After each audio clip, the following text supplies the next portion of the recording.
নিজের জীবন দিয়ে পুরো একটি গ্রামের হাজার হাজার মানুষের জীবন বাঁচিয়ে গেলেন পাইলট অসীম জাওয়াদ। আপনি কি একটু চিন্তা করে দেখেছেন একজন সোলজারের দেশের মানুষের জন্য কতটা ভালোবাসা হলে, দেশের মানুষের জন্য কত টান থাকলে সে এত বড় কঠিন সিদ্ধান্ত নিতে পারে যে দরকার হয় আমি আমার জীবন দিয়ে দিব, তবুও দেশের মানুষের বিন্দু মাত্র ক্ষতি আমি হতে দিব না। সম্প্রতি যে বিমানটা ক্র্যাশ করেছে, আমাদের একজন সোলজার সে যে তার নিজের জীবনটা স্যাক্রিফাইস করেছে, আপনি কি জানেন ওই দিন আসলে কি হয়েছিল?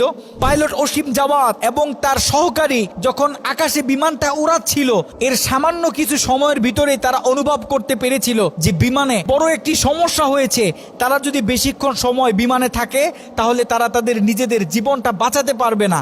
তারা চাইলে তখন প্যারাশুট দিয়ে বিমান থেকে জাম্প করতে পারত, কিন্তু পাইলট অসীম জাওয়াদ তখন সে এই কাজটা করেনি, কারণ সে হয়তোবা এই চিন্তা করেছিল যে আমি আমার হাত থেকে যদি এখন বিমানটা ছেড়ে দেই,